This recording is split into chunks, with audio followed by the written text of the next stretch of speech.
Hello, it's Keith here, and this is the 5th episode of my Grime Z80 series. So here's the state of the game today. You can see we've now got an introduction screen. I've got all of these ones paused here just to keep the CPU power not getting too high. But this one, because Fusion doesn't seem to have a pause button, I've not got it paused. So let's have a look at this one. So you've seen we've got a scrolling message, which isn't the proper scrolling message yet. We've got a high score, and that does work. And we've got this kind of logo, which I've made with the standard tiles just because I don't want to load in any separate bitmaps.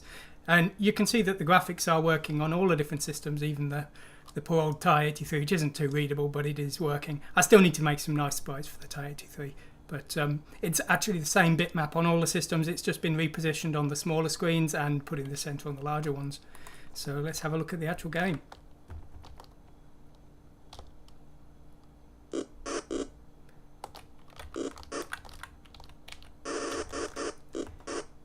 So I don't know if you can tell, but it's now making different sounds depending on the kind of block you hit.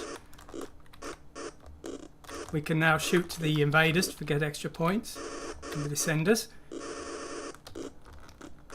We can now get hit by them as well, so we've got to be a bit more careful. And now this is the new death effect. This sort of green grime fills the screen, and you can see the lives have now gone down to 2. So we do have working lives now. We have everything working, hopefully, from that point of view. Okay, and you can see that the game is working on all of these systems. I'm just going to try it on the Sam Coupe as well, just to show you.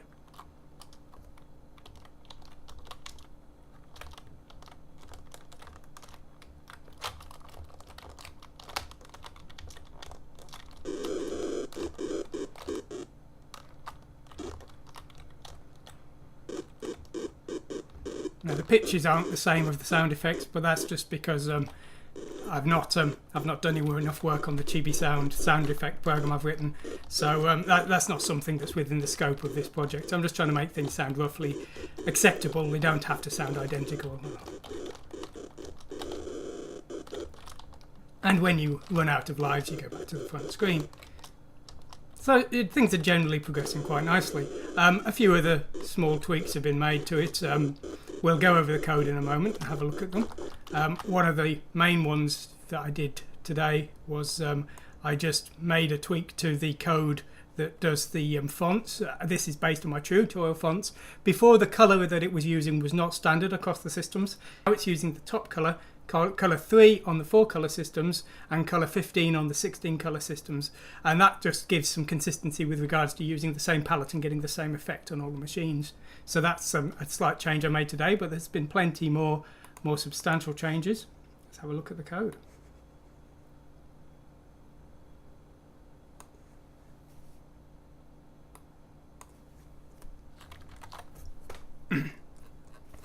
So here's the code, and I've started actually commenting it because I do want this to be usable as a tutorial for people learning coding. So I've been working on that a bit yesterday.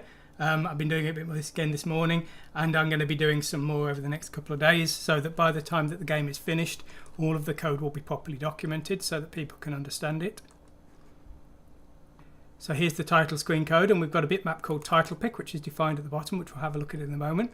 So we need to do some repositioning just depending on the screen size to make sure it's centered. And on the very small screens, we have to skip two of the symbols from the title because the screens aren't big enough. Then we plot it to the screen, we refresh the screen, we show the high score. Now below here, what we've got is this is the title message function.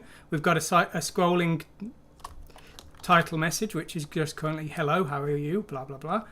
Here is the title picture, which is numeric, so 0 is the black, 9 is the blue tiles, and 13 is the new dark green tiles that spell out the word grime. And I came up with a rather funny idea for making this.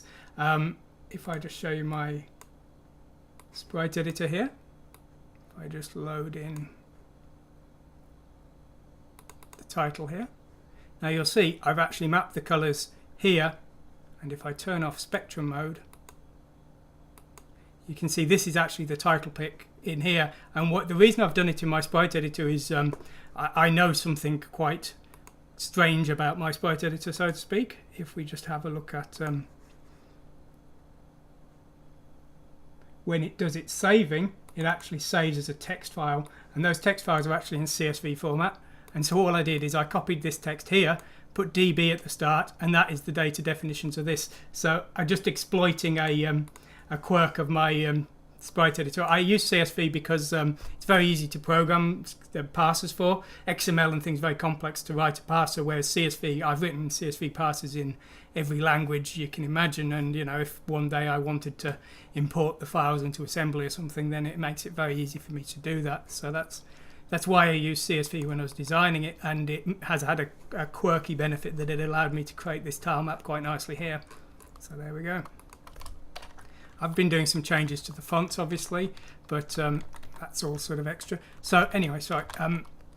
So the hello world message has a 255 at the end, and that means that we need to sort of simulate some spaces at the start and the end. If I'd got infinite memory, I could have just put 32 spaces on either side so that you would never have to do any clever processing. But instead of that, what I've done instead is I've got this counter, which is the first characters to show.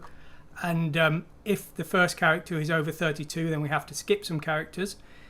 And then what we do is we then print in the next 32 characters. But if we get to the end of the line before we've printed the 32nd character, we have to replace those characters with spaces, and that's what this does here. So that's a nice little scroller message, and the ending message will give credit to them, saying about the original author of the Grime game, a link to my website, and thanks to my Patreons. So that's just a test message for now, but it will do all of that later. We've got this new pause function, which just does a delay, and this is used several times. We wait for a fire button, and we use this any fire definition, which is a bitmap mask of the fire buttons, so that if any of the fire buttons are pressed, the game will start. And we're just messing with our random seed here just to add some randomization based on when the player starts the game. So the main game code I don't think has changed too much really. The other major addition, well, apart from the sound effects, but they're all pretty simple. As I said before, it's just a single byte number that's passed to the chibi sound thing here. A 1 in the 7th bit means noise, in the 6th bit means loud. The other 6 bits are the pitch, so and 0 is the highest pitch, and 63 is the lowest pitch. So that's just a simple thing that I use for that kind of thing. So the player dead routine, where that grime sort of pours down the screen, the way I've done that is I pick a random column from 0 to 31, and then I look at that line. I try and find a tile that hasn't been filled in with the grime tile, which is 13, the new descending grime for that effect. I move down one line, and because a row is 32, that I do this by adding 32 to the current position. I have to check if I've got to the bottom of the screen so that we don't go off the screen and start writing into the next piece of memory, because obviously that could cause problems.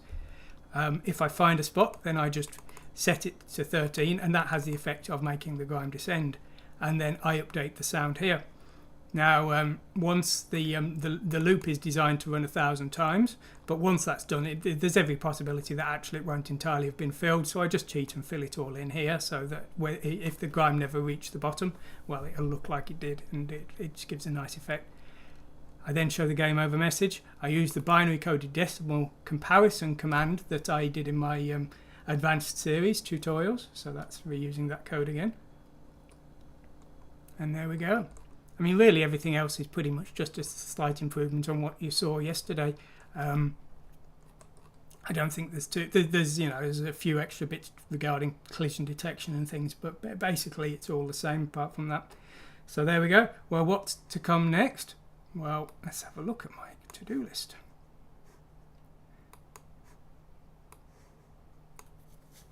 So there's a few outstanding problems. The sprites aren't very good on the 4-color and the 2-color systems, and they're quite nasty on the Ti-83. As I said before, I'm going to do that on the last day because I want to be sure that the code is solid and not waste time making it look pretty if it doesn't work. That would be a mistake.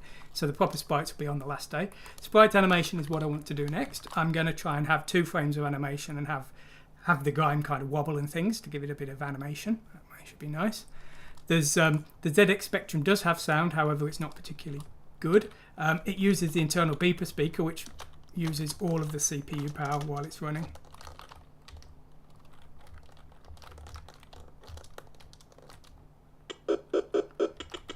Which is okay in this case, but when you die it's quite slow. So I need to do some slight tweaks to that and turn off this border effect, which for the Chibi Sound test code, so I need to turn that off for one thing. But as I say, it's not bad, but it needs a little bit of work there.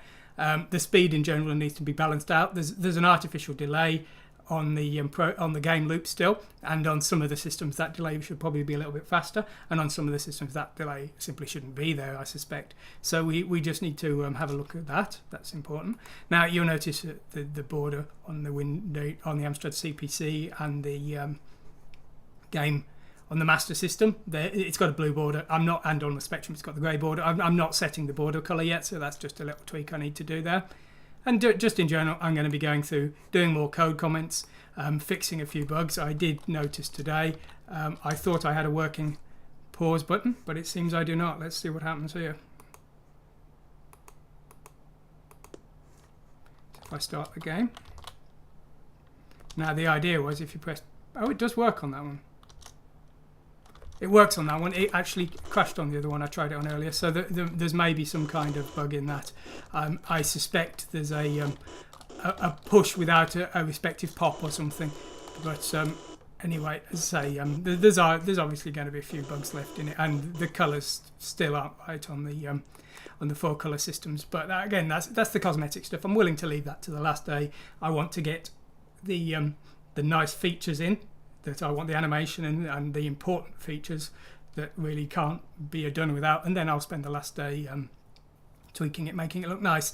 Now I have decided I'm going to add an actual final 8th episode to the series, which isn't going to be programming, because the programming I wanted to get all done in 7 days, but because the program's changing, the discussion I'm having on the things I said on Monday aren't really relevant today anymore, because the code has sort of evolved as it's gone along. So on the 8th episode there's going to be no new code, but what I'm going to do is I'm going to go through the entire code from start to finish. I'll explain how each bit works and why I've done it, so that if you've watched the other episodes and didn't quite understand them, or if what I said then is no longer true, it'll be all covered. And if you've not seen the other episodes, then you'll be able to watch that and get an understanding of the code, so that if you want to take that code and use it for yourself, you'll know what you're looking at and how you can use it for yourself. So anyway, there we go. As usual, I hope you're enjoying this series. I'm certainly enjoying it, and I'll be back tomorrow with the next episode. Thanks for watching, and goodbye.